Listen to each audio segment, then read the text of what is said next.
નમસ્કાર મિત્રો. વિકસે વિલસે સૌનું જ્ઞાન, ચાલો રચીએ સૌ સંધાન. આ સંધાન કાર્યક્રમમાં અને આજના આ સંવાદમાં આપ સૌનું હું હાર્દિક સ્વાગત કરું છું. મિત્રો, આપ સૌ જાણો છો કે આ સંવાદ કાર્યક્રમ અંતર્ગત અમે દર વખતે એક સ્ટાર સ્પીકરને નિમંત્રણ આપતા હોઈએ છીએ અને અમારા માટે સ્ટાર એ છે કે જેણે સમાજને અને શિક્ષણ જગતને કશુંક આપ્યું છે. એવા જ આજના સ્ટાર સ્પીકર મારી સાથે સ્ટુડિયોમાં ઉપસ્થિત છે. આપ સૌ એમનાથી સુપેરે પરિચિત છો. સ્વામી નિખિલેશ્વરાનંદાજી, રામકૃષ્ણ મિશનના વડોદરા મઠના અધ્યક્ષ. એમની બાજુમાં બેઠા છે રજનીકાંતભાઈ. રજનીકાંતભાઈ ગાંધીનગરના રામકૃષ્ણ વિવેકાનંદ કેન્દ્રના અધ્યક્ષ છે. હું બંને મહેમાનોનું સ્વાગત કરું છું. સંધાન ટીમ વતીથી અને ઉચ્ચ શિક્ષણ કમિશનરની કચેરી વતીથી ફરીથી એક વખત આપના સૌ વતીથી હું સ્વામીજીનું અહીંયા સ્ટુડિયોમાં સ્વાગત કરું છું. મિત્રો, એટલું જ નહીં, મારી સાથે સ્ટુડિયોમાં અત્યારે ગાંધીનગર કડી કેમ્પસના વિદ્યાર્થીઓ પણ ઉપસ્થિત છે. આપ સૌ વિદ્યાર્થીઓનું હું સંધાન વતીથી ખૂબ ખૂબ સ્વાગત કરું છું. મિત્રો, આપ સૌ જાણો છો કે વિવેકાનંદ જયંતિ આજથી 4 દિવસ પછી ખૂબ ધૂમધામથી આખા રાજ્યમાં ઉજવાશે. રાજ્યમાં જ નહીં પણ દેશમાં ઉજવાશે. અને વિવેકાનંદ જયંતિના ઉપક્રમે આજે સ્વામીજી આપણી સાથે વિવેકાનંદજીના જીવન ઉપર વાત કરશે, એમના મૂલ્યોની વાત કરશે અને યુવાન માટે એક આદર્શ વ્યક્તિત્વ કોણ હોઈ શકે તો એ વિવેકાનંદ સિવાય બીજું કોઈ જ ન હોઈ શકે એ વાત સાથે આપ પણ સહમત થશો. તો વધુ સમય ન લેતા હું સ્વામીજીને વિનંતી કરીશ કે તેઓ પોતાનું વક્તવ્ય શરૂ કરે. સ્વામી. ઓમ નમઃ શ્રી યતિરાજાય વિવેકાનંદ સૂરયે સચ્ચિત સુખ સ્વરૂપાય સ્વામિને તાપહારિણે. મિત્રો, આપને સૌને મળીને ખૂબ જ આનંદ છે. આપ સૌ જાણો છો કે સ્વામી વિવેકાનંદના જન્મદિન 12મી જાન્યુઆરીને આપણું રાષ્ટ્રીય યુવા દિન તરીકે, નેશનલ યુથ ડે તરીકે ઉજવે છે. 1985માં ભારત સરકારે આ બહુ પ્રશંસનીય પગલું ભર્યું. 1985માં ઇન્ટરનેશનલ યુથ યર, આંતરરાષ્ટ્રીય યુવા વર્ષના ઉપલક્ષમાં ત્યારે ભારત સરકારે નક્કી કર્યું કે એક દિવસ એવો નક્કી થવો જોઈએ કે જે દિવસે જે રાષ્ટ્રીય યુવા દિન તરીકે ઉજવાય. અને એના માટેની જે કમિટીનું નિર્માણ થયું એ લોકોએ એવી જાતની વાત ભારત સરકારને કહી કે સ્વામી વિવેકાનંદનું જે દર્શન છે અને જે ઉપદેશો તેમણે આપ્યા છે એ આજના યુવા વર્ગ માટે અત્યંત ઉપયોગી નીવડી શકે એમ છે. અને એટલા માટે સ્વામી વિવેકાનંદ જન્મદિવસને દર વર્ષે રાષ્ટ્રીય યુવા દિન તરીકે, નેશનલ યુથ ડે તરીકે ઉજવવું. અને એટલે 1985થી 1985થી આપણો દેશ સ્વામી વિવેકાનંદ જન્મદિનને રાષ્ટ્રીય યુવા દિન તરીકે ઉજવી રહ્યો છે. અને આપ જાણો છો કે સ્વામી વિવેકાનંદનો જન્મ કલકત્તામાં 12મી જાન્યુઆરી 1863ના દિવસે થયો હતો. એટલે 12મી જાન્યુઆરીને આપણો દેશ રાષ્ટ્રીય દિન તરીકે ઉજવે છે. અને 12 થી 19 જાન્યુઆરી સુધી રાષ્ટ્રીય યુવા સપ્તાહ તરીકે એને ઉજવવામાં આવે છે. આમ તો અત્યાર સુધી આ દિવસની જે ઉજવણી થતી હતી એ મોટા ભાગે નહેરુ યુવા કેન્દ્રો દ્વારા થતી હતી, કારણ કે એ યુવા કેન્દ્રો હતા. અને સાથે સાથે NSSના યુનિટ દ્વારા પણ થતી હતી. પણ હમણાં અમે લોકોએ ભારત સરકારને પણ કહ્યું છે અને વિવિધ સરકારોને અમે વિનંતી કરી છે કે આપણા દેશના સ્કૂલ કોલેજના વિદ્યાર્થીઓ પણ આ દિવસ ઉજવે તો એમનામાં ચારિત્ર ઘડતર થશે સ્વામી વિવેકાનંદના ઉપદેશથી. અને એ ચારિત્ર નિર્માણ દ્વારા રાષ્ટ્ર નિર્માણ થશે, જે સ્વામી વિવેકાનંદનો મુખ્ય સંદેશો હતો. અને મને જણાવતો ખૂબ જ આનંદ છે કે આ વર્ષે ઉચ્ચ શિક્ષણ કમિશનરેટની ઓફિસમાંથી એક પરિપત્ર જાહેર કરવામાં આવ્યો છે 1 અઠવાડિયા પહેલા કે આપણા રાજ્યની જેટલી કોલેજીસ છે, સાયન્સ કોલેજીસ, આર્ટ્સ કોલેજીસ અને કોમર્સ કોલેજીસ, એ બધાને આ પરિપત્ર જાહેર કરવામાં આવ્યો છે કે તેઓ આ સ્વામી વિવેકાનંદના જન્મદિવસને 12મી જાન્યુઆરીને રાષ્ટ્રીય દિન તરીકે ઉજવે, સ્પર્ધાઓ યોજે, વક્તૃત્વ સ્પર્ધા, નિબંધ સ્પર્ધા, વિભિન્ન પ્રકારની સ્પર્ધાઓ યોજે, એમના વિશેના પ્રવચનો થાય, એમના વિશેના કાર્યક્રમો થાય, રેલી યોજાય, પ્રદર્શનો યોજાય. આવી જાતના એ કાર્યક્રમો યોજાય એ માટેનો પરિપત્ર જાહેર કરી દેવામાં આવ્યો છે. એ ઘણી જ આનંદની વાત છે. એવી જ રીતે કમિશનરેટ ઓફ સ્કૂલ તરફથી પણ સ્કૂલોમાં પણ આ રાષ્ટ્રીય દિવાન તરીકે ઉજવાય એ માટે ગુજરાત સરકારે આ પહેલ કરી છે. અને એવી આશા રાખી કે બાકી બધા રાજ્યો પણ ઘણા બધા ક્ષેત્રોમાં ગુજરાત રાજ્ય આગળ છે. એવી રીતે સ્વામી વિવેકાનંદની જન્મજયંતિ સ્કૂલ કોલેજમાં ઉજવવા માટેના પણ પરિપત્રમાં ગુજરાત આગળ છે. અને આપણે એમ આશા રાખી કે બાકી બધા રાજ્યો પણ એમાંથી એ સબક લેશે અને સાથે સાથે ભારત સરકાર પણ આવી રીતે સ્કૂલ કોલેજોમાં ઉજવાય એની માટેની તૈયારી કરશે. પણ સ્વામી વિવેકાનંદનો આદર્શ વિશેષ કરીને યુવાનો માટે ખૂબ જ ઉપયોગી છે. આમ તો એમનો આદર્શ બધા માટે ઉપયોગી છે, પણ વિશેષ કરીને યુવાનોના આદર્શ છે સ્વામી વિવેકાનંદ. કેમ? કારણ કે સ્વામી વિવેકાનંદ પોતે કહેતા હતા, મારી આશા, મારો વિશ્વાસ યુવા પેઢી પર છે, એમાંથી જ મારા કાર્યકરો આવશે. અને એટલું જ નહીં, સ્વામી વિવેકાનંદ પોતે યુવા તરીકે જ જીવ્યા અને યુવા તરીકે જ માત્ર 39 વર્ષની ઉંમરમાં 4 જુલાઈ 1902ના રોજ એમણે મહાસમાધિ લીધી. અને આ ટૂંકા ગાળામાં એમણે જે કંઈ કાર્ય કર્યું એમાં સૌથી વધારે જે પ્રવચનો આપ્યા, એમાં સાંભળનારા બધા યુવા ભાઈ બહેનો, જે પત્રો એમણે લખ્યા, એ પછી આલાસંગા પેરુમલ હોય કે સિસ્ટર નિવેદિતાને હોય, એ પત્રો જેમને લખ્યા એ પણ યુવાનો.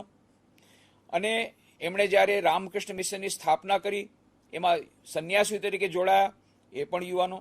અને આ જ દિવસ સુધી 1897માં સ્વામી વિવેકાનંદે રામકૃષ્ણ મિશનની સ્થાપના કરી, ત્યારથી અત્યાર સુધી માત્ર યુવાનો જ આમાં જોડાઈ શકે એવી જાતની વ્યવસ્થા છે. એટલે કે વધારેમાં વધારે 30 વર્ષની ઉંમરના લોકો જ આમાં જોડાઈ શકે છે રામકૃષ્ણ મિશનના સંન્યાસી તરીકે. ગૃહસ્થ ભક્તો તરીકે તો ગમે તે ઉંમરમાં આવી શકે. પણ આ સ્વામી વિવેકાનંદે કહ્યું હતું કે આ જે મિશન છે રામકૃષ્ણ મિશન, એ પણ યુવાનો માટે સમર્પિત છે, યુવાનો દ્વારા સમર્પિત છે. અને એ યુવા પેઢીમાં જો એકવાર આ વિચારો આવશે તો એનાથી આખું રિવોલ્યુશન, આખું ક્રાંતિ થશે.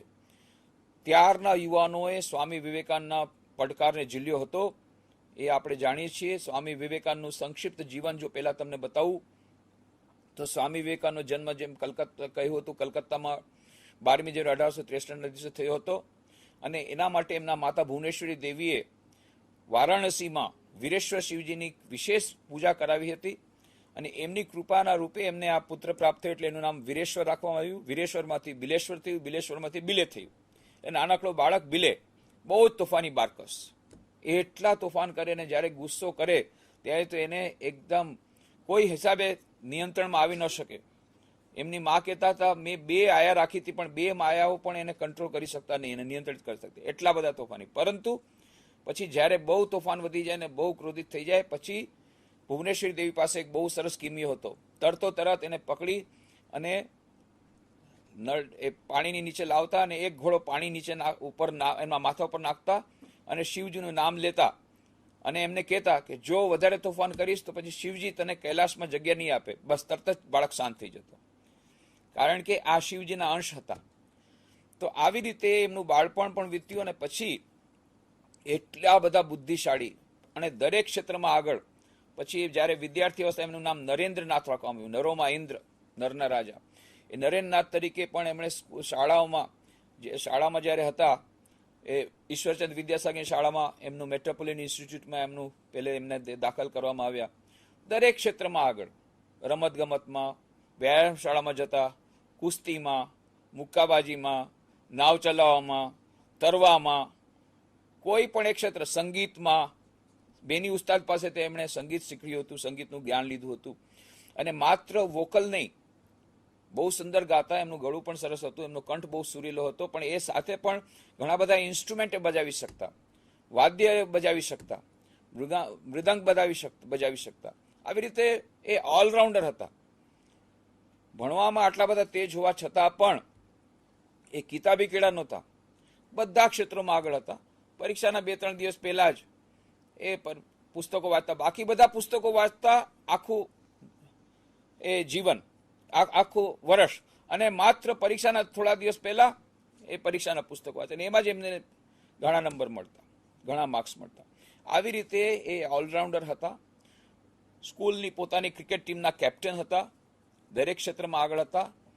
સર્વાંગી વ્યક્તિત્વ વિકાસની જે વાત કરી છે, સર્વાંગી વ્યક્તિત્વ વિકાસ એમનો થયેલો હતો.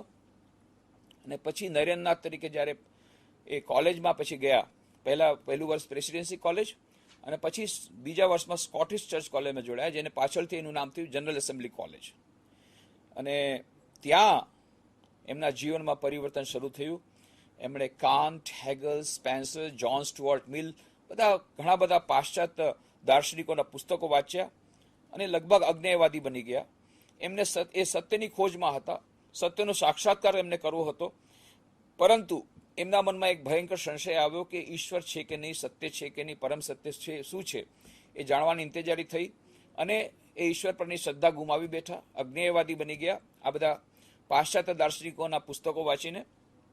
અને એટલા માટે કલકત્તામાં કોઈ પણ સંત આવતા કે કોઈ વિદ્વાન આવતા, કોઈ ઈશ્વરના દૂત આવતા, એમ સાંભળતા તરત જ એમની પાસે જઈને એક જ પ્રશ્ન પૂછતા, મહાશય, આપે શું ઈશ્વરના દર્શન કર્યા છે? કારણ કે એ કહેતા, હું વિજ્ઞાનનો વિદ્યાર્થી છું, અને એટલા માટે તમે કહેશો કે ઈશ્વર છે એનાથી હું વિશ્વાસ કરવાનો નથી. તમે પોતે ઈશ્વરને જોયા છે? અને કોઈ પણ એમનો પ્રશ્ન ઉત્તર ઠીક સંતોષપ્રદ રીતે આપી શકતો નહીં ઉત્તર. પછી એમણે સાંભળ્યું મહર્ષિ દેવેન્દ્રનાથ ટેગોર, એ કવિવાર રવિન્દ્રનાથ ટેગોરના પિતાશ્રી, ત્યારે તેઓ ગંગામાં એક જહાજમાં એક કેબિનમાં રહીને ખૂબ ધ્યાન કરતા. એમના વિશે સાંભળ્યું. એક દિવસે ત્યાં ગયા, કેબિનની અંદર પ્રવેશ લીધો અને કહ્યું, મહાશય, હું આપને એક પ્રશ્ન પૂછવા માંગુ છું. મહર્ષિ દેવેન્દ્રનાથ ટેગોરે કહ્યું, પૂછો. મહાશય, મેં સાંભળ્યું છે કે આપ તો ઈશ્વર પર બહુ ધ્યાન કરો છો, મારે આપને એટલું જ પૂછવું છે, આપે શું ઈશ્વરના દર્શન કર્યા છે? મહર્ષિ દેવેન્દ્રનાથ ટેગોરે થોડી વાર એની તરફ જોયું અને કહ્યું, બેટા, તારી આંખો તો બહુ સુંદર છે, યોગીના જેવી છે. નરેન્દ્રનાથ બિચાર નિરાશ થઈ ગયા. અરે, હું શું પ્રશ્ન પૂછું, શું જવાબ આપે છું? મેં પૂછ્યું કે તમે ઈશ્વરના દર્શન કર્યા છે, તો કે તમારી આંખો બહુ સુંદર છે. અરે, મારે મારી આંખોની પ્રશંસા નથી જોતી, મારે તો મારા પ્રશ્નો ઉત્તર જોઈએ છે. ક્યાંયથી ઉત્તર ન મળ્યો, નિરાશ થઈ ગયા. એક દિવસે કોલેજમાં ગયા હતા, અને કોલેજમાં તે દિવસે અંગ્રેજી જે ભણાવતા એ પ્રોફેસર ત્યારે ગેરહાજર હતા. આજકાલ તો કોલેજમાં પ્રોફેસર ગેરહાજર હોય તો વિદ્યાર્થીને મજા આવી જાય, ચાલો રજા. તે વખતને એવું નહોતું. એ વખતે ત્યાં કોલેજના પ્રિન્સિપાલ પ્રોફેસર વિલિયમ હેસ્ટી એ પોતે ક્લાસ લેવા આવ્યા ઇંગ્લિશ લિટરેચરનો. અને એમાં એમણે એક કાવ્ય વિશે એમની ચર્ચા શરૂ કરી. વર્ડ્સવર્થનું કાવ્ય, ધી એક્સકર્શન નામનું કાવ્ય, એના ઉપર એમણે સમજૂતી કહી. અને એમાં એ કાવ્યમાં કવિ વર્ણના કરે છે કે પ્રકૃતિનું સૌંદર્ય જોઈને એમનું મન અતિ ઉચ્ચ અવસ્થામાં જાય છે અને એ સમાધિમાં ચાલ્યું જાય છે એમનું મન. આવી જાતનું વર્ણન એમાં છે. બધા વિદ્યાર્થીએ પૂછ્યું, સર, ખરેખર શું સમાધિ અવસ્થા કોઈને થઈ શકે? ખરેખર શું આવી રીતે એ અતિ ઉચ્ચ અવસ્થામાં જઈ શકે કોઈ? ત્યારે પ્રોફેસર વિલિયમ હેસ્ટી કે હા, એ સંભવ છે. મેં પોતે એક મનુષ્યને જોયો છે જેને વારંવાર આવી સમાધિની અવસ્થા થાય છે. જો તમે ચાહો તો તમે પણ એમના દર્શન કરી શકો છો, કારણ કે એ મહાપુરુષ કલકત્તામાં જ રહે છે. દક્ષિણેશ્વરમાં કાલીનું મંદિર છે, ત્યાં તેઓ રહે છે, રામકૃષ્ણ પરમહંસ. અને આવી રીતે રામકૃષ્ણ પરમહંસ વિશે નરેન્દ્રનાથે જ્યારે જાણ્યું, ચાલો એમણે વિચાર કર્યો, આપણે આ સંતના પણ આપણે એને પારખા કરી લઈએ. આવ્યા દક્ષિણેશ્વર. દક્ષિણેશ્વરમાં આવ્યા ત્યારે રામકૃષ્ણદેવ પોતાના ઓરડામાં બેઠા હતા અને ખાટ પર બેસી અને વાર્તાલાપ કરી રહ્યા હતા. ભક્તો બધા નીચે બેઠા હતા. નરેન્દ્રનાથ જઈને એક ખૂણામાં બેસી ગયા. થોડી વાર સુધી તો બધી વાતો સાંભળી લીધી. એના પછી એમણે નરેન્દ્રનાથે પ્રશ્ન પૂછ્યો, મહાશય, હવે ઘણી બધી વાતો આપણે ઈશ્વર વિશે કરી, બહુ સારી વાત કરી. હવે મારા પ્રશ્નનો તમે જવાબ આપો. શું આપે પોતે ઈશ્વરના દર્શન કર્યા છે? અને પહેલી વાર એમને સંતોષપ્રદ ઉત્તર મળ્યો. શ્રી રામકૃષ્ણદેવે કહ્યું, હા બેટા, મેં પોતે ઈશ્વરના દર્શન કર્યા છે. એટલું જ નહીં, એમણે કહ્યું, જેમ તને જોઉં છું એથી વધુ પ્રત્યક્ષ રૂપે હું એમના દર્શન કરું છું. અને એટલું જ નહીં, ફરી પાછું કહ્યું, જો તું ચાહે તો તને પણ તેના દર્શન કરાવી શકું છું, પરંતુ તારે સાધના કરવી પડશે. કેટલો સુંદર ઉત્તર. જાણે કે ધર્મનું વિજ્ઞાન. વિજ્ઞાન શું કહે છે? H2 + O2 = H2O. Hydrogen oxygen gas મળી અને પાણી બનશે. હાઇડ્રોજન ગેસ છે, ઓક્સિજન ગેસ, કેવી રીતે પાણી બને? અમે નથી માનતા. ભાઈ, આમાં માનવાની વાત નથી. તમે પોતે લેબોરેટરીમાં આવો, પ્રયોગશાળામાં આવો, હાઇડ્રોઇલેક્ટ્રિક પ્રોસેસ કરો, અને પછી જ્યારે તમને ખબર પડે કે ના, હાઇડ્રોજન ઓક્સિજન ગેસ બનીને પાણી બને છે, ત્યારે તમે વિશ્વાસ કરો, તમે પોતે પ્રયોગ કરો. આમાં માનવાની વાત છે જ નહીં. એવી રીતે રામકૃષ્ણદેવ કહે છે, મેં પોતે ઈશ્વરના દર્શન કર્યા છે. તું ચાહે તો તું પણ એના દર્શન કરી શકે છે, પરંતુ પ્રયોગશાળામાં આવવું પડશે, સાધના કરવી પડશે.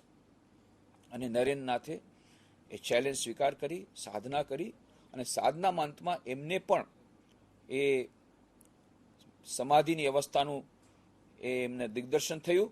અને એટલા માટે, કારણ કે એમણે પોતે સાક્ષાત્કાર કર્યો હતો, એટલે 11મી સપ્ટેમ્બર 1893ના રોજ શિકાગોની વિશ્વ ધર્મ સભામાં પોતાને અનુભૂતિના જોર પર બોલી શક્યા હતા. શ્વેતર ઉપનિષદનો શ્લોક, શૃણવંતુ વિશ્વે અમૃતસ્ય પુત્રાઃ આયે ધામાનિ દિવ્યાનિ તસ્તુ વેદાહમેતમ પુરુષમ મહાંતમ આદિત્યવર્ણમ તમસ પરસ્તાત તમેવ વિદિત્વા ત્રિમિતિમેતિ નાન્ય પંથા વિદિતયનાય. મેં પોતે એ ઈશ્વરને જોયા છે, જે બધા દુઃખોથી પર છે. એ મહાપુરુષને જાણીને તમે બધા દુઃખોથી પર થઈ જશો. એવી વાત એ કરી શક્યા હતા સ્વામી વિવેકાનંદ, કારણ કે એમણે પોતે અનુભૂતિ કરી હતી. અને આવી રીતે એમને સમાધિની અનુભૂતિ થઈ, ઈશ્વરના દર્શન થયા. શ્રી રામકૃષ્ણદેવની મહાસમાધિ થઈ ગઈ 16મી ઓગસ્ટ 1886. એના પછી સ્વામી વિવેકાનંદ એ નરેન્દ્રનાથ અને એમના બીજા ગુરુભાઈઓ મળી અને એક સાથે વરાનગર મઠમાં એક મઠ શરૂ કર્યો. એ લોકોએ સંન્યાસ લીધો અને એ લોકોએ કહ્યું કે અમે ઘરે પાછા નહીં જઈએ. આપણા ગુરુદેવે આપણને જે ત્યાગ અને વૈરાગ અને સંન્યાસની જે આપણને દીક્ષા આપી છે, ઉપદેશ આપ્યા છે, એ પ્રમાણે આપણે ઈશ્વર માટે આપણું જીવન સમર્પિત કરી દઈશું, શિવ જ્ઞાનથી જીવ સેવા માટે આપણું જીવન સમર્પિત કરી દઈશું. અને એ લોકો પછી ઘરે ન ગયા. અને એ આવી રીતે રામકૃષ્ણ મઠનો પ્રારંભ થયો વરાનગર મઠમાં, એક ભૂતિયા બંગલામાં. કારણ કે ત્યારે પૈસા નહોતા, ખાવાના પણ પૈસા નહોતા, અને ત્યારે એ 10 રૂપિયા મહિને ભાડામાં એવું ભૂતિયું મકાન મળ્યું. એમાં રામકૃષ્ણ મઠનો પ્રારંભ થયો. અને પછી સ્વામી વિવેકાનંદ પરિવ્રાજક રૂપે સમસ્ત ભારતનું પરિભ્રમણ શરૂ કર્યું. કલકત્તાથી ગયા વારાણસી, વારાણસીથી તેઓ ગયા દિલ્હી, દિલ્હીથી અલ્મોડા, હિમાલયમાં થોડીક જગ્યાઓ જઈ, પછી આવ્યા રાજસ્થાન. રાજસ્થાનમાં ખેતડીના મહારાજા એમના શિષ્ય બન્યા. ત્યાંથી તેઓ આવ્યા અમદાવાદ. અમદાવાદમાં લાલશંકર ઉમિયાશંકર તરવાડીના ઘરે તેઓ મહેમાન તરીકે રહ્યા. અને ટાઉન હોલમાં એમનું લેક્ચર પણ ત્યારે રાખવામાં આવ્યું હતું. આ ઈસવીસન 1891-92ની વાત છે. અમદાવાદથી તેઓ ગયા વઢવાણ થઈને લીમડી. લીમડીમાં કેટલાક તંત્રમાં માનનારા સાધુઓએ એમને કેદ કરી લીધા, અને ત્યારે લીમડીના મહારાજે એમને છોડાવ્યા. અને લીમડીના મહારાજા યશવંતસિંહજી પણ એમના શિષ્ય બની ગયા. અને ત્યાંથી પછી લીમડીથી તેઓ ગયા જુનાગઢ. જુનાગઢથી દ્વારકા, સોમનાથ, પોરબંદર, માંડવી, કચ્છ, ભુજ, પાલિતાણા, ભાવનગર, એમ બધે આખા ગુજરાતનું પરિભ્રમણ કરી પોરબંદરમાં તેઓ 4 મહિના રોકાયા. જે ભોજેશ્વર બંગલામાં સ્વામી વિવેકાનંદ તત્કાલીન એડમિનિસ્ટ્રેટર શંકર પાંડુરંગ પંડિતના અતિથિ રૂપે રહ્યા હતા, એ ભોજેશ્વર બંગલો 12મી જાન્યુઆરી 1997ના રોજ ગુજરાત સરકારે રામકૃષ્ણ મિશનને સોંપી દીધો, કે જેથી ત્યાં સ્મૃતિ મંદિર બનાવી શકાય. અને હવે પોરબંદરમાં એ રામકૃષ્ણ મિશન વિવેકાનંદ મેમોરિયલ ભોજેશ્વર બંગલામાં છે, અને ઘણી બધી પ્રવૃત્તિ ત્યાં સુંદર ચાલી રહી છે.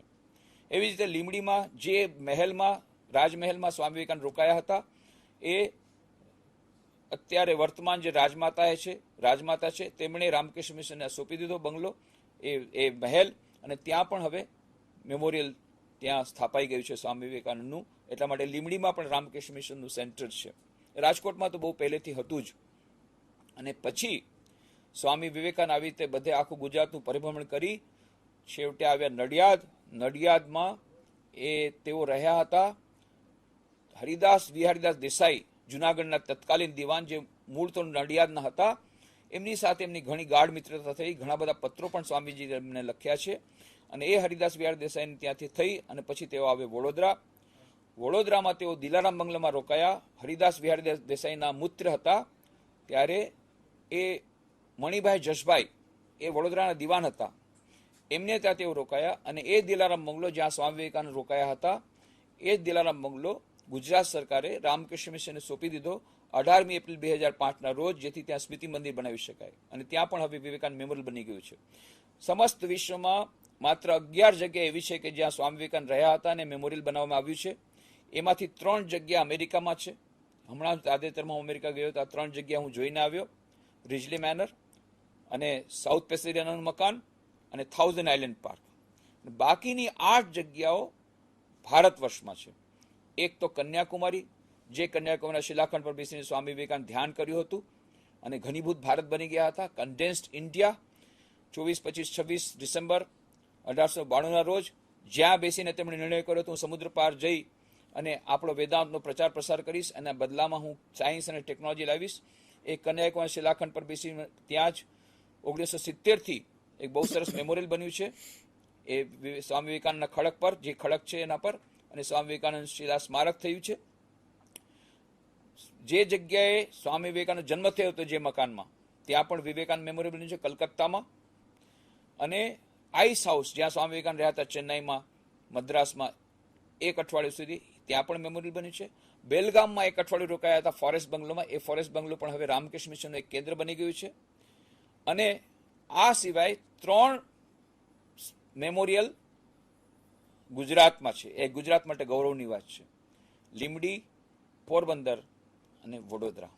અને આવી રીતે સ્વામીજી ગુજરાતનું ભ્રમણભરી કરી ત્યાંથી ગયા મુંબઈ, મુંબઈથી પછી તેઓ ગયા મહાબલેશ્વર, મહાબલેશ્વરથી પછી ત્યાંથી ગયા બેલગામ, બેલગામથી જઈને ત્યાં ગયા મદ્રાસ, મદ્રાસથી પછી તેઓ ગયા ત્રિવેન્દ્રમ અને ત્યાંથી સૌથી છેલ્લે ગયા કન્યાકુમારી. અને જેમ કહ્યું કન્યાકુમારીમાં શિલાખંડ પર બેસીને 3 દિવસ 3 રાત ધ્યાન કર્યું. શેના પર ધ્યાન કર્યું? કોઈ સાધારણ દેવી દેવતા પર ધ્યાન ન કર્યું, ના, એમણે ધ્યાન કર્યું ભારત માતા પર. ભારતના પ્રાચીન જે મહિમામય પ્રાચીન ભારત હતું, કેટલું ભારત મહાન હતું, દરેક ક્ષેત્રમાં મહાન હતું, એના પર એમણે ધ્યાન કર્યું. આર્થિક ક્ષેત્રે તો સોને કી ચિડિયા કહેવાતું હતું, આધ્યાત્મિક ક્ષેત્રે તો મહાન હતું જ, વૈદિક મહાન સંસ્કૃતિ હતી, સ્કલ્પચરમાં, કળામાં, સંગીતમાં, વાર્તા લેખનમાં, વિજ્ઞાનમાં કેટલા કેટલા મહાન વૈજ્ઞાનિકો થઈ ગયા. મોટા ભાગની શોધો એ બધી ભારતમાં થઈ શરૂઆતમાં.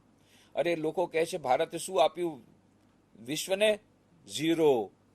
અરે એ 0 જે આપ્યું, શૂન્યની શોધ ભારતે કરી, એના પરથી આખું કોમ્પ્યુટર ચાલે છે. કોમ્પ્યુટરમાંથી 0 કાઢો એટલે બધું 0. એ શૂન્યની શોધ આઈન્સ્ટાઈન કહે છે ભારતે કરી હતી કેટલા હજારો વર્ષ પૂર્વે.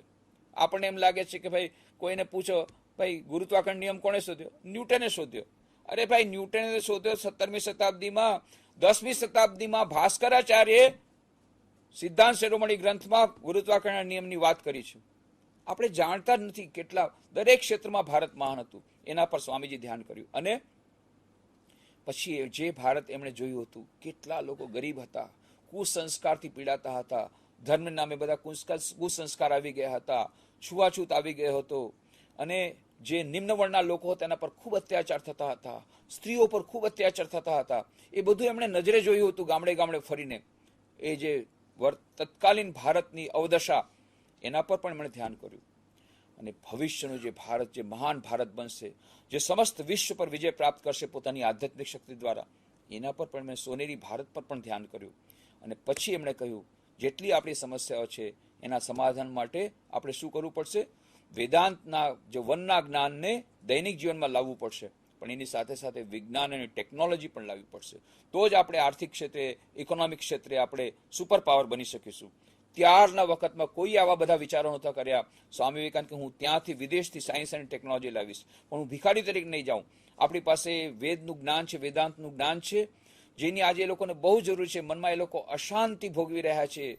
એ લોકોને હું આ વેદાંતનું જ્ઞાન આપી એના મનમાં શાંતિ લાવીશ, એના બદલામાં હું સાયન્સ એન્ડ ટેકનોલોજી લાવીશ.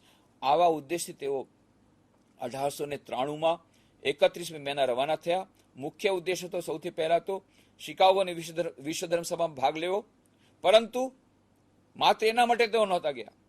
એ ગયા હતા શોધ માટે, કે ત્યાંની સાયન્સ ટેકનોલોજીની શોધ કરી ત્યાંથી પૈસો લાવી આપણા દેશની ગરીબી હું દૂર કરું, આવા ઉદ્દેશથી તેઓ ગયા હતા. અને એટલા માટે શિકાગોની વિશ્વ ધર્મસભામાં એમણે જ્યારે ભારતનો ઝંડો ફરકાવ્યો, વિશ્વ વિજય પ્રાપ્ત કર્યો, પોતાના એક સંક્ષિપ્ત ભાષણમાં એવી બધી વાતો કરી. એમણે જે હિન્દુ ધર્મની વાતો કરી, સનાતન ધર્મની વાતો કરી, એ વિશાળ હિન્દુ ધર્મ જે બાકી બધા ધર્મોને સ્વીકાર કરે છે, એકમ સદ્વિપ્રા બહુધા વદંતી, માત્ર ભારતમાં જ વસુદેવ કુટુંબકમની ભાવના છે, ઉદાર એવો દૃષ્ટિકોણ વાળું ભારત, એની વાત એમણે એવા હિન્દુ ધર્મની વાતો કરી હતી. ને એટલા જ માટે અમેરિકાના સમાચાર પત્રોએ લખ્યું, ન્યુયોર્ક હેરોલ્ડ ત્યારના વખતનું બહુ જ સુપ્રસિદ્ધ સમાચાર પત્ર, એણે લખ્યું, the greatest figure in the parliament of religions is Swami Vivekananda. આટલા ધર્મગુરુ આવ્યા છે સમસ્ત વિશ્વમાંથી, પણ એમાં સૌથી મહાન છે સ્વામી વિવેકાનંદ. અને પછી બીજું વાક્યમાં લખ્યું, after listening to him V feel how ફુલિશ on our part to send missionaries to India. Their religion is so great that rather we should invite missionaries from India. એમણે કહ્યું કે એમનો ધર્મ તો એટલો મહાન છે કે આપણે મિશનરી ત્યાંથી લાવવા જોઈએ. અને એવી રીતે આખું પલટાવી દીધું ચિત્ર. કેટલા બધા ક્રિશ્ચિયન્સ જે ઉદારવાદી હતા એમના મિત્ર બની ગયા. અને સ્વામી વિવેકાનંદે ત્યાં ધર્મસભામાં કહ્યું કે ધર્મના નામે જે આપણે ઝઘડા થાય છે બધા બંધ કરવા પડશે. દરેક ધર્મમાં મહાન સંતો ઉત્પન્ન થયા છે. કોઈ પણ એક ધર્મ એવો નથી કે જેમાં મહાન સંતો ન થયા હોય. માટે બધા ધર્મો પ્રત્યે આપણા મનમાં આદરની ભાવના હોવી જોઈએ. હું મંદિરમાં પણ જઈશ, મસ્જિદમાં પણ જઈશ, ગિરજાઘરમાં જઈશ, અને આવી રીતે બધી જગ્યાએથી હું પ્રેરણા પ્રાપ્ત કરીશ. એવી રીતે સ્વામી વિવેકાનંદે આવો ઉદાર હિન્દુ ધર્મની વાત કરી કે જે બધા ધર્મોને સમાન રીતે સ્વીકાર કરે છે. એમણે કહ્યું, અમે માત્ર બધા ધર્મોને સહન કરતા નથી. We do not believe only in toleration, we believe in acceptance. અમે બધા ધર્મને સ્વીકાર કરીએ છીએ. બધા ધર્મો સમાન રીતે મહાન છે. જેને જે ધર્મ પાલન કરવું એ કરે. આવી જાતની જે વિશાળ ભાવના એમણે કહ્યું, જે વાત કરી હતી, એ ભાવનાથી અભિભૂત થઈ ગયા અમેરિકનો. અને અમેરિકામાં પછી તેઓ 4 વર્ષો રહ્યા. ત્યાંથી પછી ઇંગ્લેન્ડ ગયા, યુરોપ અને વેદાંતનો પ્રચાર પ્રસાર કર્યો. અને ત્યાર પછી 1897માં તેઓ પાછા ફર્યા. 26મી જાન્યુઆરી 1897ના રોજ એમણે ભારતમાં પહેલો પગ મૂક્યો, કોલંબોમાં. ત્યારે કોલંબો ભારતનું જ એક અંગ હતું. અને કોલંબોથી લઈને જ્યાં ગયા, કોલંબોથી લઈને રામનાથ, મદ્રાસ, કલકત્તા, છેક અલ્મોડા સુધી, ત્યાં તેમનું ભવ્ય સ્વાગત થયું. કારણ કે એમણે વિશ્વ વિજય મેળવ્યો હતો. અને એ ભવ્ય સ્વાગતના ઉત્તરમાં એમણે જે ભાષણો આપ્યા, અત્યંત અગ્નિમય ભાષણો, અત્યંત પ્રેરણાદાયી ભાષણો. અને એ ભાષણોના પુસ્તકો જે થયા, એ પુસ્તકનું નામ આપવામાં આવ્યું લેક્ચર્સ કોલમ ટોલમોરા. એ ભારતમાં આપેલા ભાષણો ગુજરાતીમાં છે. અને એ ભાષણો વાંચીને આપણા ત્યારના દેશના કેટલા બધા યુવકોએ પોતાનું જીવન બલિદાન આપી દીધું દેશની આઝાદી માટે, દેશની સેવા માટે, દેશમાં ક્રાંતિ લાવવા માટે. કેટલા બધા ક્રાંતિકારીઓએ, કેટલા બધા દેશભક્તોએ પોતાનું જીવન સમર્પિત કરી દીધું. એક વિદ્યાર્થી 9મા ધોરણમાં ભણતો હતો, એના હાથમાં સ્વામી વિવેકાનંદનું પુસ્તક આવ્યું. એણે કહ્યું, મારું આખું જીવન હું ભારતની સેવા માટે આપી દઈશ. અને એ બની ગયા નેતાજી સુભાષચંદ્ર બોઝ. કટકની સ્કૂલમાં ભણતા હતા ત્યારે એમના હાથમાં પુસ્તક આવ્યું હતું. આપણા દેશના જેટલા મહાન નેતાઓ થઈ ગયા, દેશભક્તો થઈ ગયા, બધાના પ્રેરણા સ્ત્રોત હતા સ્વામી વિવેકાનંદના પુસ્તકો. મહાત્મા ગાંધી જ્યારે બેલુમઠ આવ્યા હતા 6 ફેબ્રુઆરી 1921ના રોજ, ત્યારે બધાએ કહ્યું, ગાંધીજી ભાષણ આપો. ગાંધીજી કહે, હું ભાષણ આપવા નથી આવ્યો. હું તો આ મહામાનવ સ્વામી વિવેકાનંદના ચરણોમાં પોતાની શ્રદ્ધાંજલિ લેવા આવ્યો છું. પણ એક જ વાત હું કહીશ, જ્યાં જેટલા યુવાનો અહીંયા આવ્યા છે એ લોકોને એક જ વાત કહીશ, જ્યારે આ મહાન સ્થળ પર આવ્યા છો તો ખાલી હાથે પાછા ફરશો નહીં. અહીંયાની કે અખૂટ પ્રેરણા પોતાના હૃદયમાં લઈને જજો. અને પછી એમણે કહ્યું, સ્વામી વિવેકાનંદના પુસ્તકો વાંચજો. મેં પોતે સ્વામી વિવેકાનંદના પુસ્તકોનો ઝીણવટપૂર્વક અભ્યાસ કર્યો છે. અને સ્વામી વિવેકાનંદના પુસ્તકો વાંચ્યા બાદ મારામાં રહેલી દેશભક્તિ 1000 ગણી વધી ગઈ. ગાંધીજી કહે છે, કાકા સાહેબ કાલેલકર કહે છે, અમે જ્યારે સ્વામી વિવેકાનંદના પુસ્તકો વાંચતા અને જ્યારે અમે આ સાંભળ્યું કે આવી રીતે એમણે વિશ્વ વિજય પ્રાપ્ત કર્યો, ત્યારે આ યુવાનોમાં સ્વામી વિવેકાનંદના પુસ્તકો વાંચીને જે અમારા મનમાં ઉત્સાહનો સંચાર થતો હતો, કેટલો બધો થતો હતો, એનું વર્ણન કરવું મારા માટે અશક્ય છે.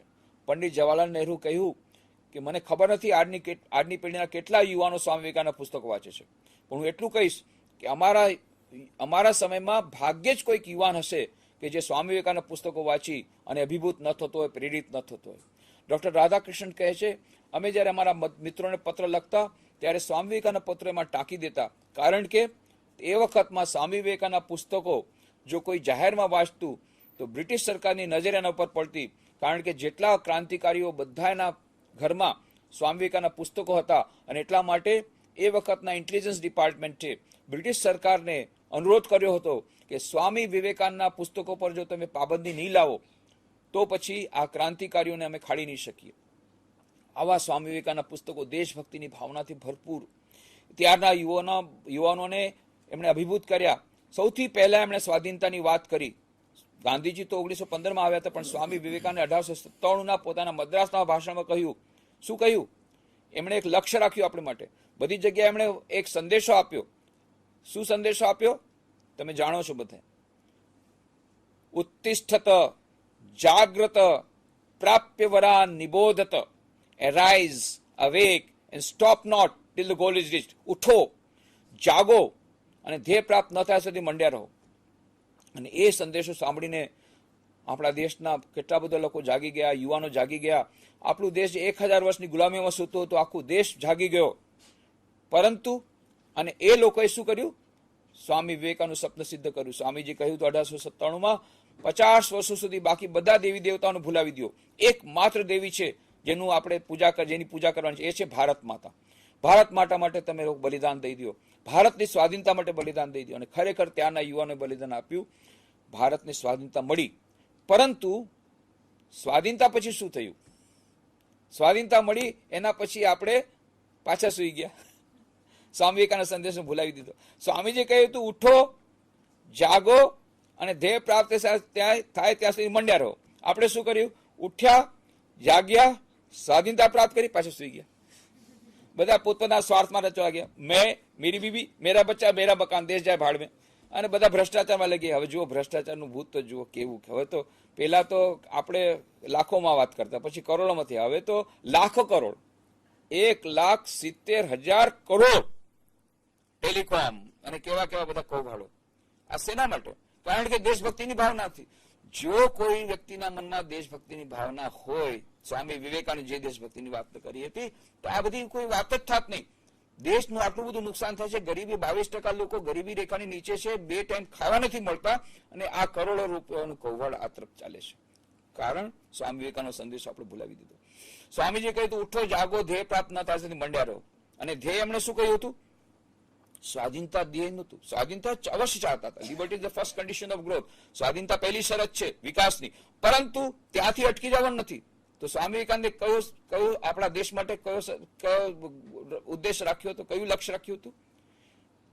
મદ્રાસના પોતાના ભાષણમાં સ્વામીજીએ કહ્યું 1897માં, India shall conquer the whole world by its spiritual power. Bharat સમસ્ત વિશ્વ પર વિજય પ્રાપ્ત કરશે પોતાની આધ્યાત્મિક શક્તિ દ્વારા.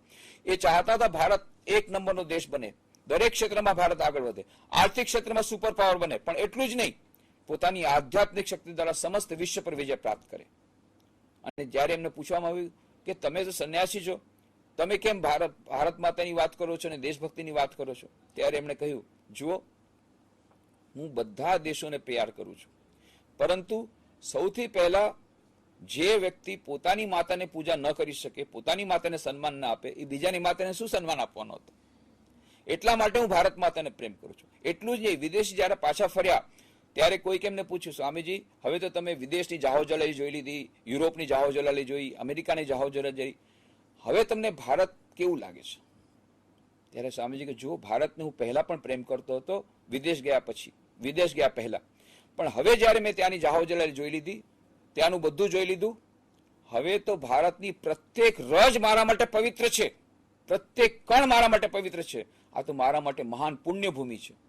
આટલું બધું સન્માન ભારત સ્વામી વિવેકાનંદ ભારત માતા માટે હતું. અને એમણે પછી કહ્યું, જુઓ, હું શા માટે ભારતના વિકાસની વાત કરું છું? કારણ કે દરેક દેશનું એક કર્તવ્ય હોય છે.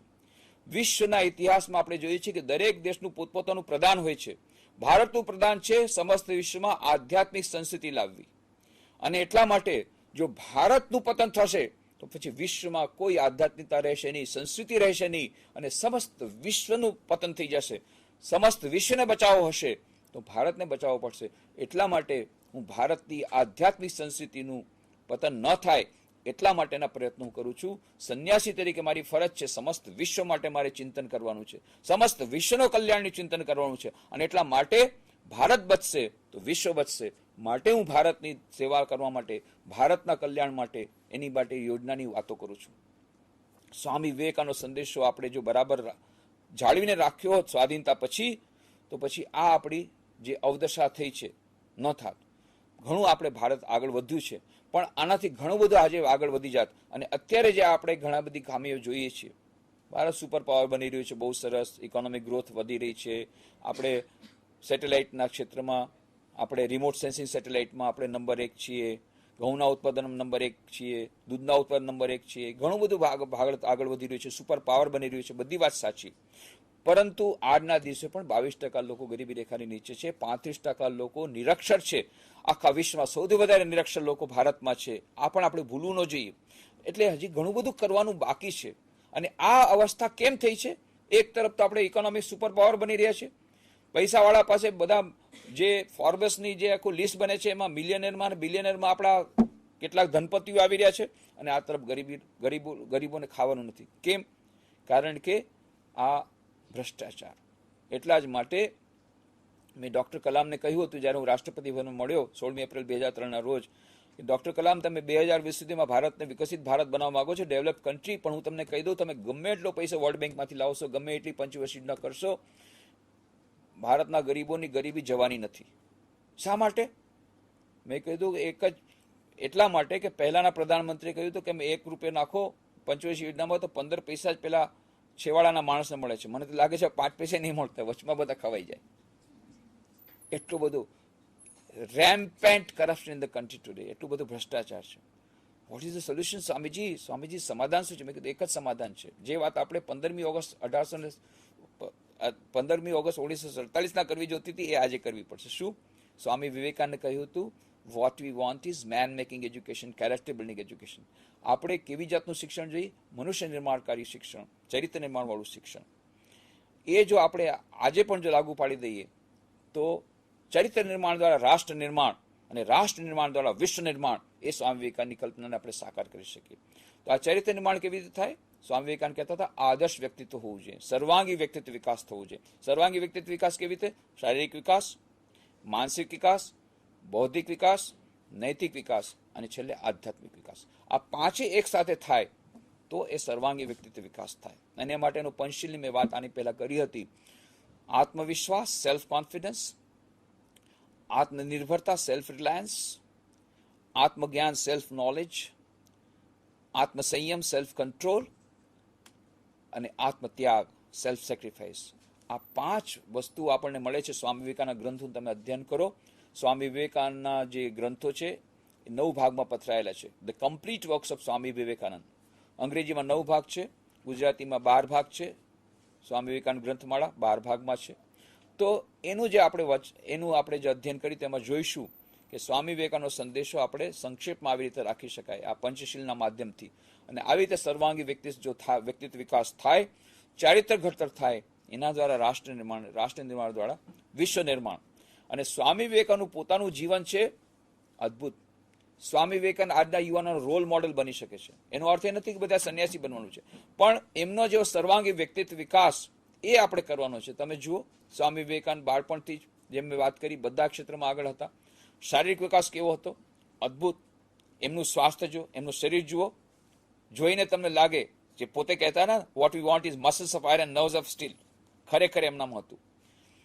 એકવાર ત્યાં ટ્રેનમાં જતા હતા ત્યારે બ્રિટિશ સરકારનું રાજ્ય હતું અને લોકો તો એમનાથી ભયભીત થતા હતા. અને એ અંગ્રેજ ટિકિટ ચેકર આવ્યો અને આવી રીતે એ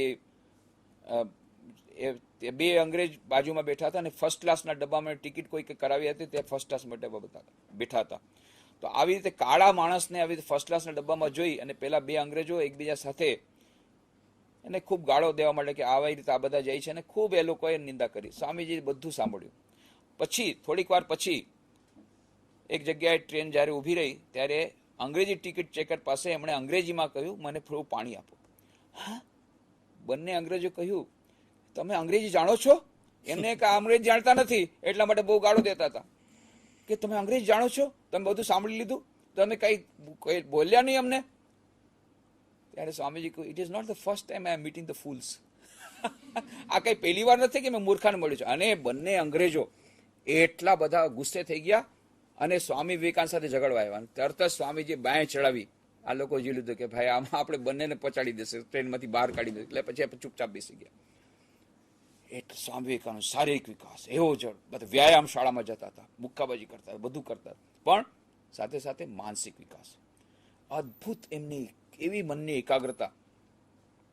એનું એક જ ઉદાહરણ આપું કે એકવાર સ્વામી વિવેકાનંદ પોતાના ઓરડામાં બેઠા હતા, પુસ્તક વાંચી રહ્યા હતા. પુસ્તકનું નામ એન્સાયક્લોપીડિયા બ્રિટાનિકા, અંગ્રેજીમાં વિશ્વકોશ આટલા મોટા મટલામાં. અને ત્યારે એમના શિષ્ય આવ્યા શરદચંદ્ર ચક્રવર્તી. કહેતા સ્વામીજી આટલા બધા પુસ્તકો વાંચતા તો આખી જિંદગી નીકળી જશે. સ્વામીજી કે શું વાત કરે છે, આ થોડા દિવસો પહેલા પુસ્તકો આવ્યા છે, એમાં 10 ભાગ મેં વાંચી લીધા, 11મો ભાગ વાંચ્યો. હા, આવડા જોડા 10 ગ્રંથો વાંચી લીધા, અશક્ય, બની શકે નહીં, મને તો વિશ્વાસ નથી આવતો. સ્વામીજી કહેતા વિશ્વાસ નથી આવતો, ઠીક છે, આ પેલા 10 ભાગમાં તારે જે પ્રશ્ન પૂછા પૂછ. અને શિષ્ય કેટલા બધા પ્રશ્નો પૂછ્યા, સ્વામીજી બધાને જવાબ આપ્યા, સાચા જવાબ આપ્યા. શિષ્ય આશ્ચર્યચકિત થઈ ગયો, સ્વામીજી આ તો ચમત્કાર છે. સ્વામીજી કે આ ચમત્કાર નથી, આ છે મનની એકાગ્રતાનું પરિણામ. મનની એકાગ્રતા હોય તો 10 કલાકનું ભણવાનું 1 કલાકમાં થઈ જાય. ઘણા વિદ્યાર્થીઓ પૂછે 10 કલાક ભણવાનું 1 કલાકમાં થઈ જાય. એટલા માટે કારણ કે આપણે 1 કલાકનું ભણવાનું 10 કલાકમાં કરીએ છીએ. ભણવા બેસે ને મન ક્યાંક જાય, પુસ્તક હાથમાં ને આ કાંઈ પુસ્તકમાં, અને બધે મનમાં ક્યાં ક્યાં પેલા તેંડુલકર સેન્ચુરી થઈ કે ના થઈ કે બધું કેટલું બધું આમાં મનમાં આવે. તો સ્વામી વિવેકાનંદની આવી અદ્ભુત મનની એકાગ્રતા, કેવી એમની માનસિક શક્તિ હતી, કેવો એમનો દ્રઢ ઈચ્છા શક્તિ હતી, કેવો એમનો વિલ પાવર હતો.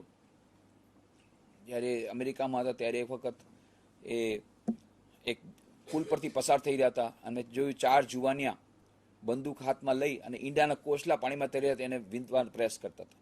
હવે ઈંડાના કોસલા ઉપર જે થાય એટલે એમના શોટ બેકાર જતા હતા. સ્વામીજી થોડીક વાર જોઈ, પછી એમને હસવું આવી ગયું અને આ 4 જુવાનિયા એકદમ ગુસ્સે થઈ ગયા. હા, અમારા ઉપર હસો છો? આ કઈ નાની સુની વાત છે? ઈંડાના કોસલા ઉપર નીચે તરી રહ્યા છે ને વિંધવાનું? ઠીક છે, ચાલો અમે તમને ચેલેન્જ આપી છે, ચલો તમે કરીને બતાવો. અને સ્વામીજીના હાથમાં બંદૂક આપી દીધી. હવે શું થાય, સ્વામીજી બંદૂક હાથમાં લીધી, નિશાનો તાક્યો, ફટ ફટ ફટ ફટ ફટ 12 ઈંડાના કોટલા 12 શોટમાં ખતમ. 4 જુવાની આભા બની ગયા, Swami how long you are practicing? We are practicing for 5 years. કે અમે લોકો તો 5 વર્ષથી અભ્યાસ કરી છે, ન કરી શકા, તમે કેટલા વર્ષથી આ શૂટિંગ કરી રહ્યો છો? સ્વામીજી કે my dear friends, I am holding the fun for the first time. અરે આ પહેલી વાર બંદૂક હાથમાં લીધી. હા, પહેલી વાર બંદૂક હાથમાં લીધી અને આટલું બધું કરી દીધું. ઇટ્સ અ મિરેકલ, ચમત્કાર છે. No, it's not a miracle. That is the power of concentration of mind. આ મનની એકાગ્રતાનો પાવર છે, મનની એકાગ્રતાની શક્તિ છે. સ્વામીજીમાં કેવી મનની એકાગ્રતા હતી, કેવી દ્રઢ ઈચ્છા શક્તિ હતી, કેવો વિલ પાવર હતો, માનસિક શક્તિ, શારીરિક વિકાસ, માનસિક વિકાસ, બૌદ્ધિક વિકાસ, કેવી બુદ્ધિ. ભલભલા વિદ્વાનો, ત્યારના વખતના હાર્વર્ડ યુનિવર્સિટીના પ્રોફેસર વિલિયમ હેસ્ટી, એ પ્રોફેસર જ્હોન હેનરી રાઇટ, એ જ્યારે સ્વામી વિવેકાનંદ મળ્યા, સ્વામીજી તમારે તો શિકાગો પાર્લામેન્ટ રિલીજનમાં જવું જોઈએ. સ્વામીજી કે હું તો એના માટે જ આવ્યો હતો, પણ એ લોકો કહ્યું તો અમારી પરિચય પત્ર નથી એટલે તમને પ્રવેશ નહીં મળે. હા, Swami, to ask credentials from you is like asking the sun as to what right is to shine on the earth. Swamiji તમારી પાસે પરિચય પત્ર માંગો તો એટલું બેહુદું છે જે આપણે સૂર્યને કહી કે તને ચમકવાનો શું અધિકાર છે? ઠીક છે, હું તમને પરિચય પત્ર આપીશ. અને પ્રોફેસર જ્હોન હેનરી રાઇટ, એમણે પરિચય પત્રમાં લખ્યું, ડોક્ટર હેનરી બેરોઝ હતા શિકાગો પાર્લામેન્ટ રિલીજના ચેરમેન, એમણે લખ્યું, here is a man who is more learned than all our professors put together. કે હું એવા વ્યક્તિને મોકલું છું, આપણે અમેરિકાના બધા પ્રોફેસરની વિદ્વતા કરતાં પણ વધારે વિદ્વાન છે. બુદ્ધિ કેવી બુદ્ધિનો કેવો વિકાસ, માનસિક વિકાસ, બૌદ્ધિક વિકાસ, શારીરિક વિકાસ અને નૈતિક અને આધ્યાત્મિક વિકાસની તો વાત શું કરવી. એ વખતના જમાનામાં એમણે ત્યારે સમાધિની અવસ્થા પ્રાપ્ત કરી લીધી. શ્રી રામકૃષ્ણ પાસેથી બધી આધ્યાત્મિકતા એમણે પાસે મેળવી લીધી. આધ્યાત્મિક શક્તિથી ભરપૂર સર્વાંગી વ્યક્તિત્વ વિકાસની જે આપણે વાતો કરીએ, સ્વામીજી રોલ મોડલ છે. કેવી રીતે સર્વાંગી વ્યક્તિત્વ વિકાસ થઈ શકે. અને આપણે સ્વામી વિવેકાનંદનું જીવન જેટલું વાંચીશું, બહુ સરસ છે. અત્યારે અમે લોકો ત્યાં પ્રતિયોગિતા યોજી રહ્યા છે સ્કૂલના વિદ્યાર્થીઓ, 8 થી 12 ધોરણના વિદ્યાર્થીઓ માટે સ્વામી વિવેકાનંદનું સંક્ષિપ્ત જીવન. એના આધારિત એ પ્રતીક્ષા એ લોકો સ્પર્ધા આપશે, ક્વિઝ, લેખિત ક્વિઝ સ્પર્ધા ફેબ્રુઆરી મહિનામાં થશે.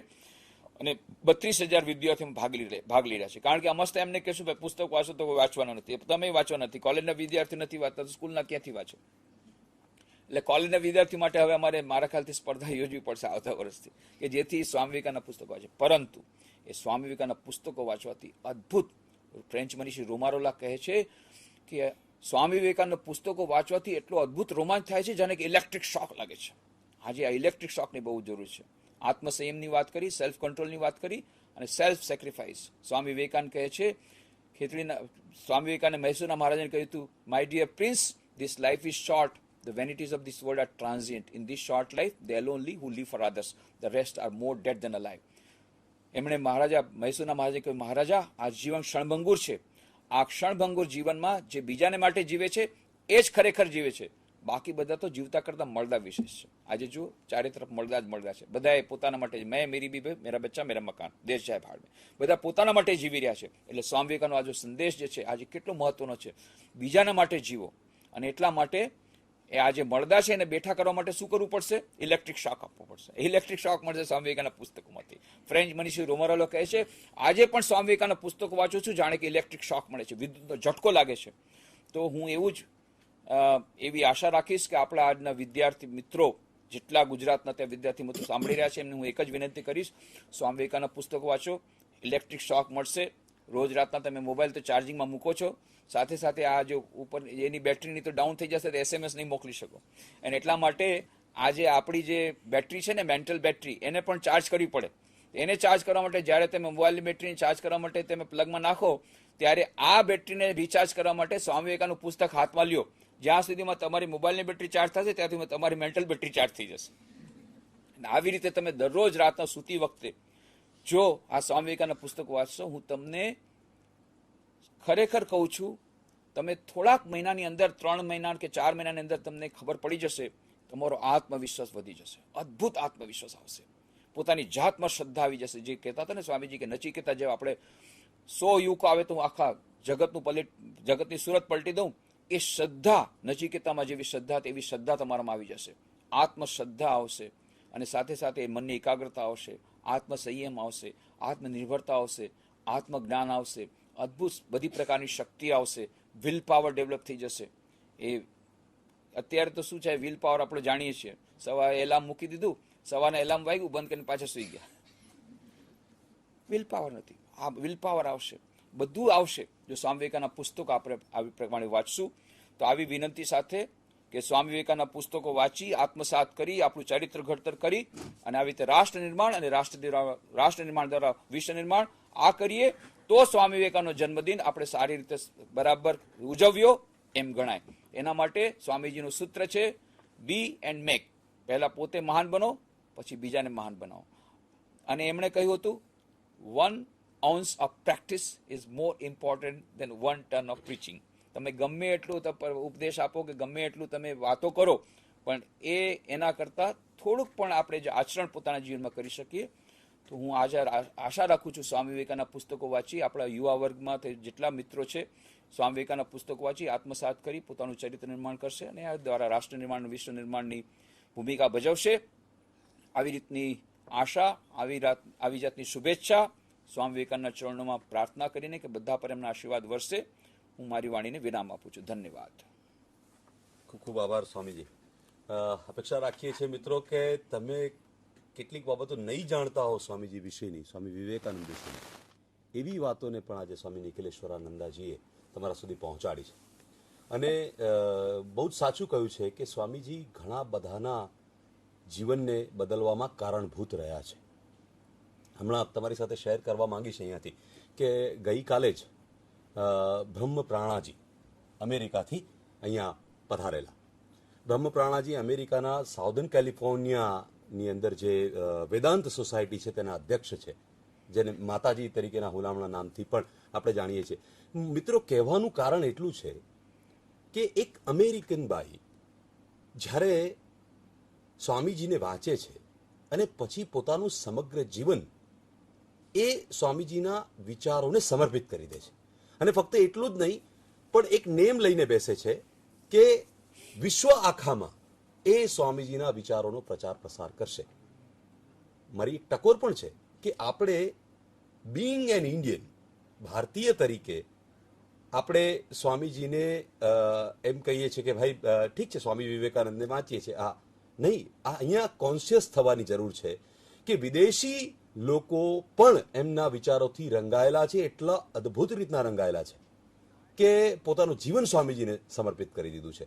ત્યારે ઇટ્સ હાઈ ટાઈમ કે આપણે પાછા ફરીથી એ તરફ જોવાની જરૂર છે. સ્વામીજીના વિચારોને માત્ર વાંચવાની નહીં, સાંભળવાની નહીં, પણ અનુસરવાની જરૂર છે. અત્યારે એક ફોન આવી રહ્યો છે, અહીંયા સ્ટુડિયોમાં એમને આપણે લાઈન આપવા વિનંતી કરું છું. એમને આપણે સાંભળીએ. કોઈ કોલેજમાંથી ફોન આવી રહ્યો છે. હાજી,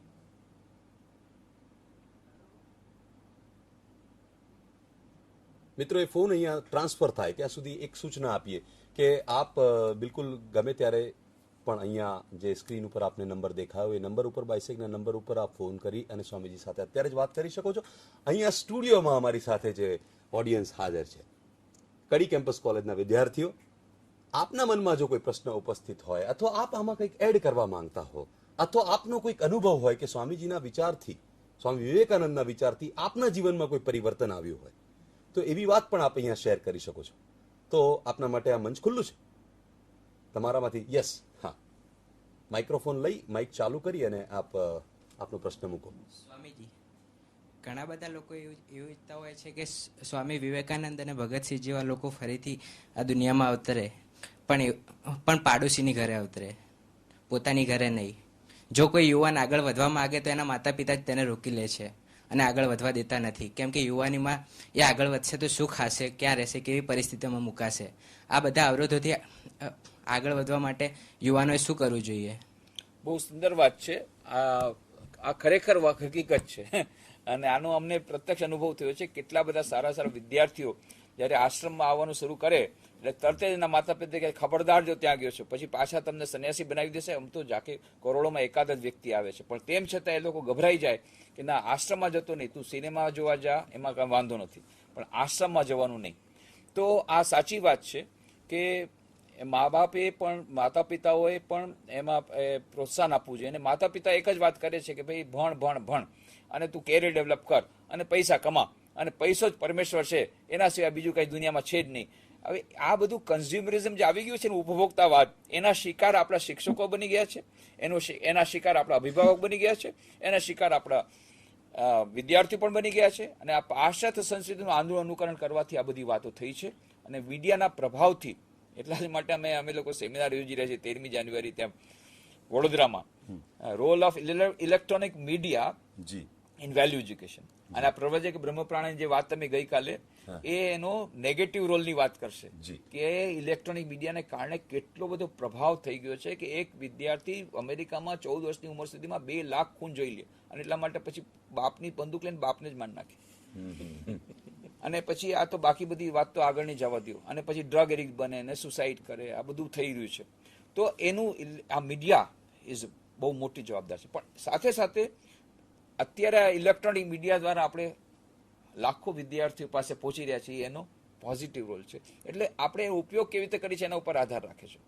એટલા માટે ઇલેક્ટ્રોનિક મીડિયાનો કેવી રીતે સુંદર ઉપયોગ થઈ શકે એના માટેનું જ આ સેમિનાર છે. પણ મુખ્ય વાત, સાચી વાત છે કે મા બાપ જ્યારે આવી રીતે રોકતા હોય ત્યારે શું કરવાનું. ત્યારે આપણે જે વિદ્યાર્થીઓને હું વિનંતી કરીશ કે પહેલા તો માતા પિતાને તમારે સમજાવવા જોઈએ કે ભાઈ હું જે આ કરી રહ્યો છું એ દેશની સેવા માટે કરી રહ્યો છું અને એમાં તમારું પણ કલ્યાણ નિહિત છે, નંબર 1. નંબર 2, કેટલાક લોકો એને બહાને પોતાનું જે વ્યવહારિક સ્વરૂપ એને ભૂલી જાય છે.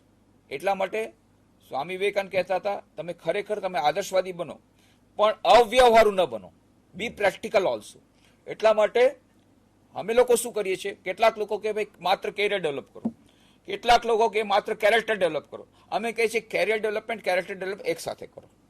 કેરિયર ડેવલપમેન્ટ પણ જરૂરી છે, કારણ પૈસો કમાવો પણ જરૂરી છે. તમારા મા બાપની વાત સાવ સાચી છે, અરે ભૂખ્યા પેટે ધર્મ નહીં થાય, શ્રી રામકૃષ્ણ દેવ પણ કહેતા હતા. એટલા માટે તમારે ભણવાની પણ જરૂર છે, પૈસા કમાવાની પણ જરૂર છે, પણ સાથે સાથે ચૈતન્ય નિર્માણની પણ જરૂર છે.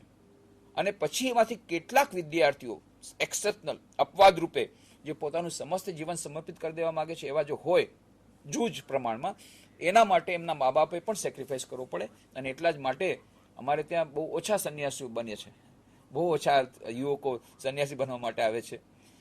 પણ અમે લોકો અમે કહીએ છીએ જેટલો તમે સેક્રિફાઈસ કરી શકો, પૂરો નથી બલિદાન આપી શકતા, થોડોક ત્યાગ કરો. ત્યાગ અને સેવા આપણા દેશના એ મહાન આદર્શો છે. તો તમે ભાઈને હું એટલે જ વાત કરીશ કે અત્યાર પૂરતું તમે વ્યવહારિક સ્વરૂપ લ્યો, તમે વ્યવહારિક બનો, વ્યવહારુ બનો, માતા પિતાના આજ્ઞા પ્રમાણે, સાથે સાથે ચરિત્ર નિર્માણ કરો. એટલે પછી એ લોકોને કોઈ એવી જાતની કમ્પ્લેન નહીં રહે કે ભાઈ તમે ભણવાનું પણ સાથે રાખો, સાથે સાથે પૈસાનું કમાવાનું પણ સાથે રાખો, અને સાથે સાથે ચરિત્ર નિર્માણ કરો. જી, બહુ સરસ જવાબ આપ્યો સ્વામીજીએ. તમારામાંથી બીજા કોઈને કંઈ પ્રશ્ન પૂછવો હોય અથવા ટીવી ઉપર જે દર્શકો અત્યારે આ જોઈ રહ્યા છે એમને કોઈ પ્રશ્ન હોય તો એ લોકો સ્ટુડિયોના નંબર ઉપર ફોન કરી શકે છે. અને આપણામાંથી હા, કોને પૂછવો છે પ્રશ્ન? કોઈ પોતાનો કોઈક અનુભવ શેર કરવા માંગતું હોય?